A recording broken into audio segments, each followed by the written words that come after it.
Bismillahir Rahmanir Rahim. Wassalatu wassalam ala Sayyidina Muhammad sallallahu alayhi wa sallam. Exercice numéro 15 sur le cours des statistiques, niveau tronc commun, l'année scolaire 2020-2021. Le tableau suivant représente les résultats d'un questionnaire à un échantillon d'habitants sur le nombre de personnes qui vivent avec eux dans la même maison. Vous avez ici le nombre de personnes par maison et vous avez ici les effectifs. 1. Quel est le nombre d'individus questionnés qui vivent avec 6 personnes dans la même maison? 2. Quel est le nombre d'individus qui vivent avec 5 personnes au moins? 3. Quel est l'effectif cumulé qui correspond à la valeur 6? 4. Quelle est la fréquence de la valeur 8? 5. Représentez cette série statistique par un diagramme en bâton. 6. Considérons la série statistique dont les classes sont 3, 6, 6, 10 et 10, 12. Construire l'histogramme correspondant. Prenez votre cahier des exercices et copiez ces données, puis vous allez prendre votre cahier de brouillon et vous allez répondre à ces questions.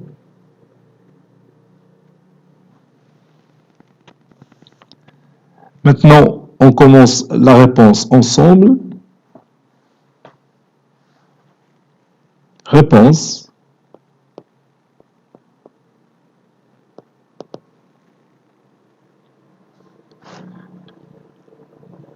Le nombre d'individus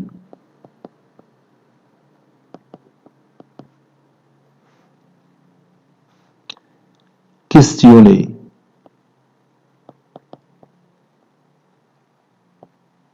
qui vivent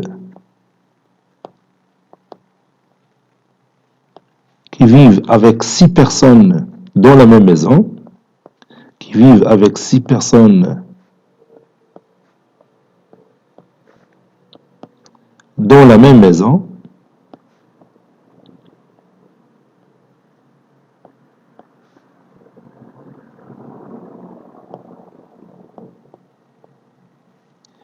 et je vois bien sûr notre tableau.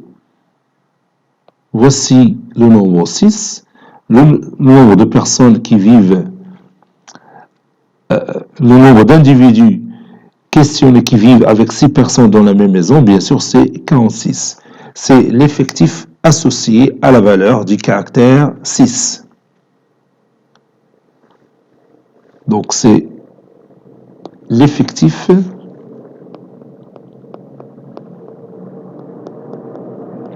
associé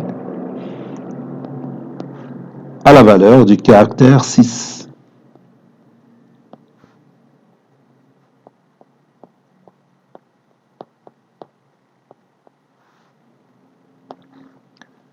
C'est-à-dire 46 individus.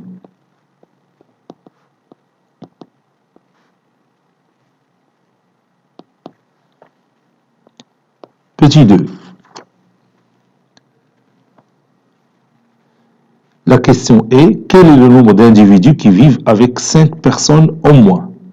Donc, ils peuvent vivre avec 5 personnes, ou 6 personnes, ou 7 personnes, ou 8 personnes, jusqu'à 12. Donc, je vais effacer cette partie. Donc, on parle des familles qui ont 5, 6, 8, 10 ou 12. Bien sûr, personnes dans la même maison.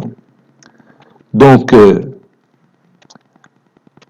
nombre de cet effectif, ou bien le nombre d'individus qui vivent avec 5 personnes au moins, c'est 68 plus 46 plus 50 plus 28 plus 14. Et cette somme, bien sûr, c'est 206 individus. Donc, je vais écrire ça.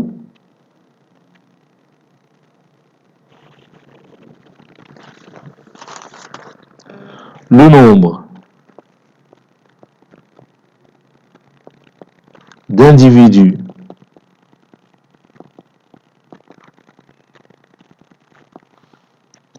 qui vivent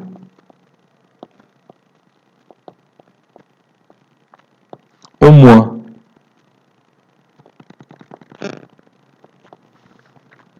avec 5 personnes,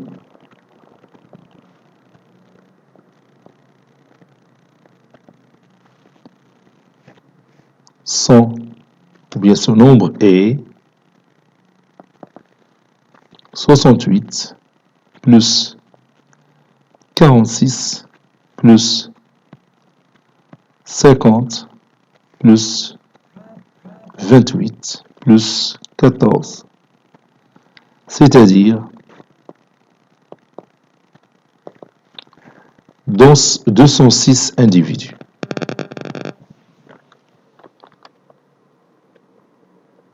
Troisième question.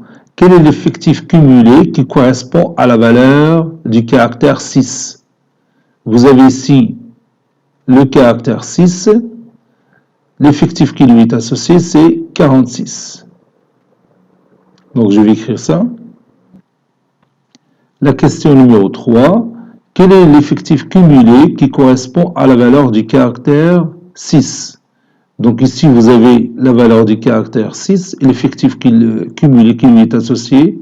Bien sûr, c'est 12, plus 32, plus 68, plus 46. Et cette somme, ça donne 158. Donc je vais écrire ça. 3. L'effectif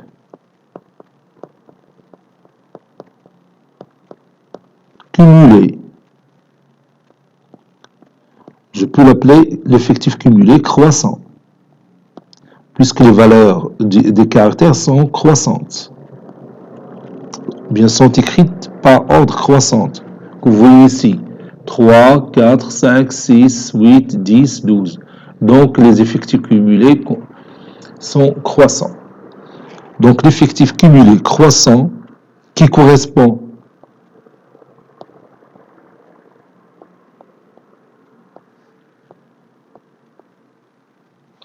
à la valeur du caractère 6, à la valeur 6, est 12 plus 32 plus 68 plus 46, c'est-à-dire 158.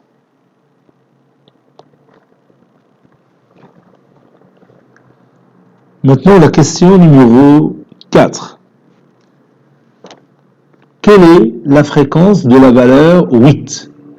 Vous avez ici la valeur 8 et la fréquence de cette valeur, c'est l'effectif qui lui est associé sur l'effectif total, c'est-à-dire 50 sur l'effectif total qui est 12 plus 32 plus 68 plus 46 plus 50 plus 28 plus 14. Donc je vais écrire ça. Petit 4. La fréquence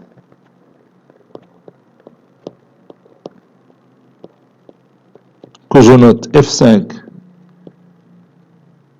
associée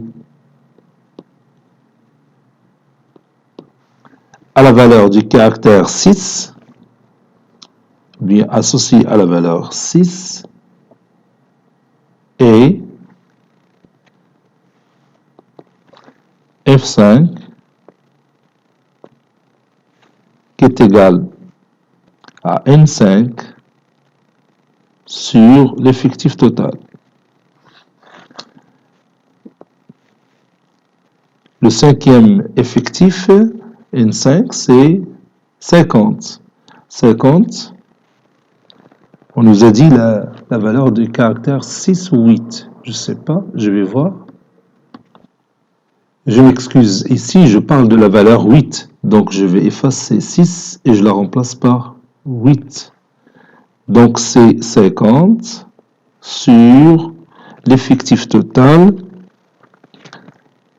c'est n, avec n est égal à 12 plus 32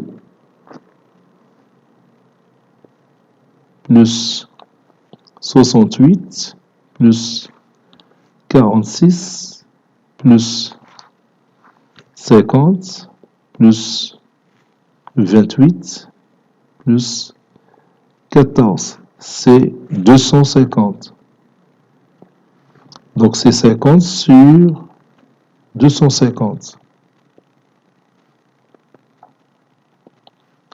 C'est 0,2. Donc si je veux le pourcentage, je vais multiplier 0,2 par 100. Ça donne 20%. Donc le pourcentage, c'est 20%. Je passe à la question numéro 5. Voilà la question numéro 5. Bon, on nous demande de représenter cette série statistique par un diagramme en bêta. Donc nous allons construire ce diagramme. Sur l'axe des abscisses, je vais poser les valeurs des caractères xi. Et sur l'axe des ordonnées, les valeurs des effectifs ni. Puisque les caractères xi varient de 3 à 12, donc je prends ici 2, ici 4, 6, 8, 10, 12. Et puisque les effectifs varient,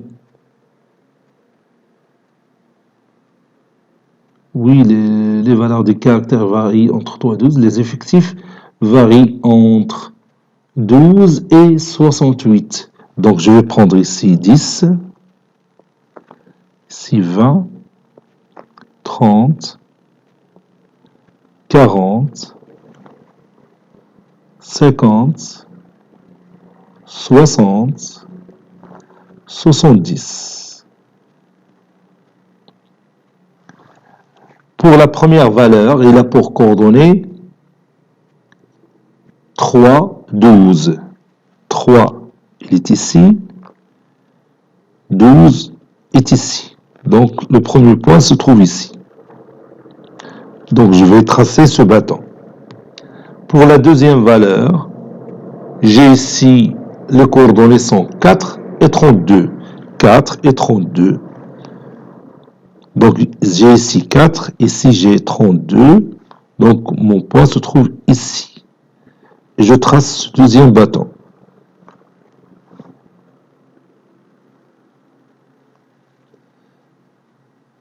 Voilà. Puis, le troisième point a pour coordonnées 5, 68. 5, c'est ici. 68, c'est ici. Donc, le point se trouve quelque part ici. Et je trace ce bâton.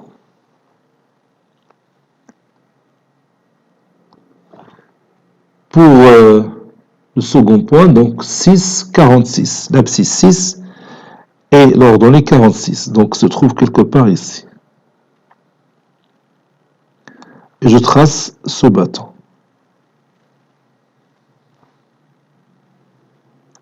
Je m'excuse, je suis maladroit pour le dessin. Je travaille à main levée. C'est pourquoi les segments ne sont pas parfaits. Puis le second point, c'est 8, 50. Donc 8 avec 50. Donc c'est ce bâton-là. L'abscisse, c'est 8. L'ordonnée, c'est 50. Et pour 10, 28. Donc l'abscisse 10, l'ordonnée 28. 28 se trouve ici. Donc le bâton va être comme ça. Et pour le dernier point, il a pour coordonnées 12, 14. Donc l'abscisse 12, l'ordonnée c'est 14, se trouve quelque part ici. Voilà. Et maintenant j'ai terminé mon diagramme en bâton. Dernière question, numéro 6. Considérons la série statistique dont les classes sont 3, 6, 6, 10 et 10, 12. Construire l'histogramme correspondant. Donc je vais d'abord dresser un tableau pour les classes. Donc petit 6, soit le tableau suivant.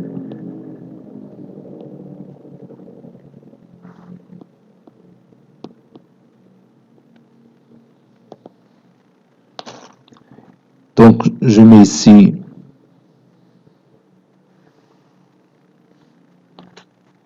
les trois classes.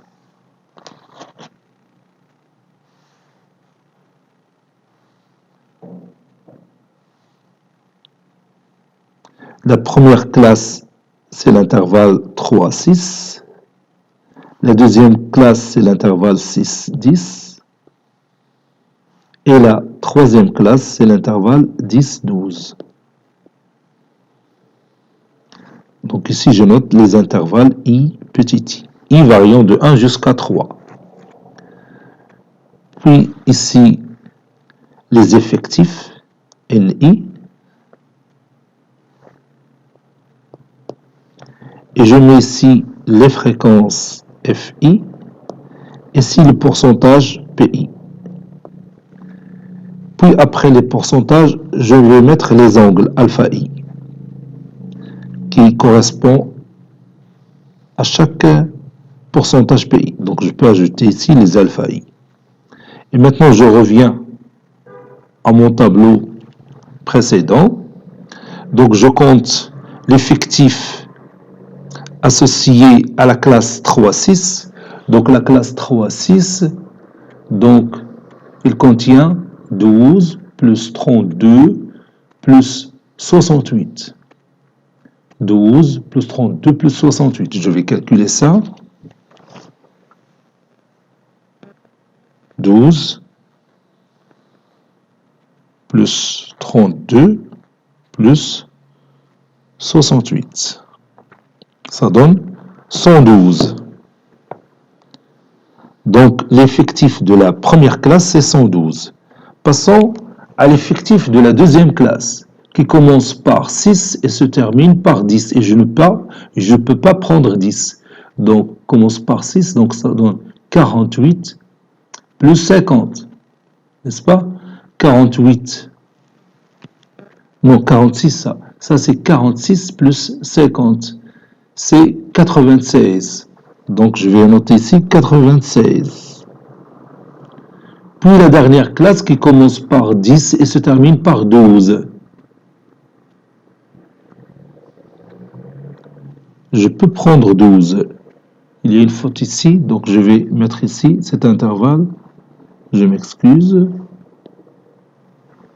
Je vais effacer cet intervalle ouvert et je vais le remplacer par l'intervalle fermé. Donc il y a une faute ici, dans cette partie. Donc cet intervalle doit être fermé ici. Donc j'ai le droit de prendre 12. Sinon, alors il y a une erreur. Donc c'est 28 plus 14. 28 plus 14, c'est 42. Et si je compte la somme de tous les effectifs, je dois trouver 250. Donc 112 plus 96 plus 42. Oui, c'est 250. Donc le compte est bon. Maintenant, je passe aux fréquences FI.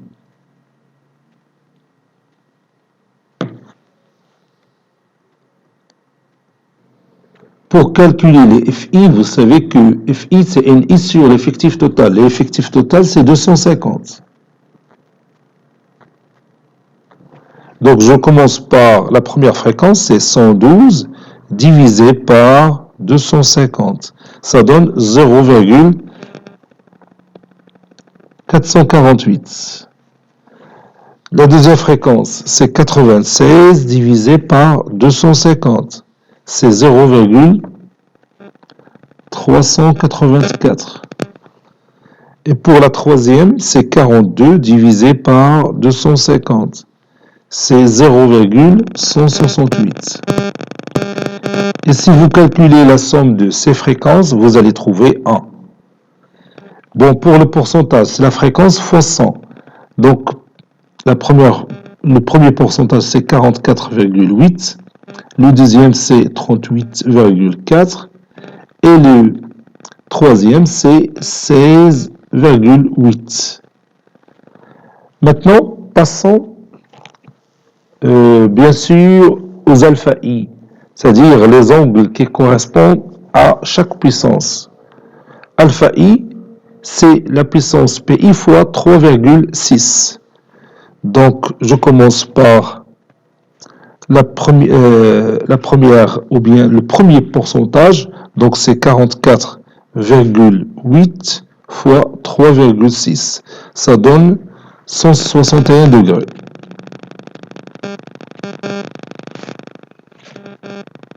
Bien 161,28 degrés. Je prends tout simplement 161 degrés. Et pour l'autre, c'est 38,4 fois 3,6. Ça donne 138 degrés. 138,24 degrés. Et pour le dernier, 16,8 fois 3,6. C'est 60 degrés, ou bien 60,48 degrés. Donc, si je somme ces alpha I, je dois trouver 360. Je vais essayer ça. 161,28 plus 138,24 plus 60,48, ça donne exactement 360 degrés. Et maintenant, je peux passer à la figure. Et je trace un cercle sur lequel je vais signaler ces pourcentages. Bien sûr, les pourcentages vont être faits avec les angles qu'on a ici, qui leur sont associés. Je trace mon cercle, puis je trace ce point, puis ce segment, puis je cherche un angle de 161 degrés, virgule. Oui, je laisse la virgule, je vais écrire tout simplement 161. Voilà, je suis tout près, 161. Voilà. Je trace cette demi-droite, je pose mon point ici, et j'efface cette partie, puis je trace ce segment. Maintenant, cette partie, ça représente 44,8%. C'est celle de la classe 3, 6. Et je continue. La deuxième classe correspond à une valeur de 138 degrés. Donc, je commence ma lecture d'ici, donc 138 degrés.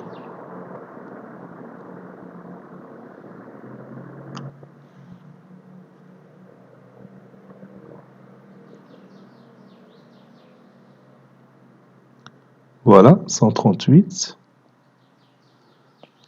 Je trace ce point, puis je trace ce segment, puis j'élimine cette partie, je vais colorier cette partie,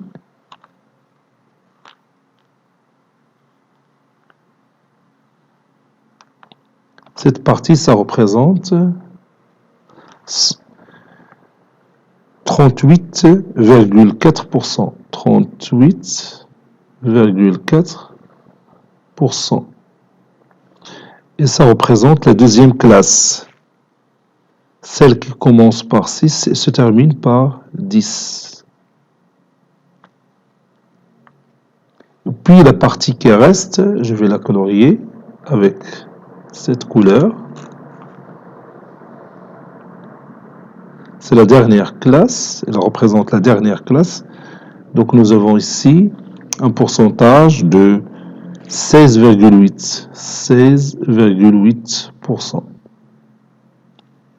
Et ça représente la dernière classe qui commence par 10 et se termine par 12. et j'ai le droit de prendre le dernier nombre, c'est 12.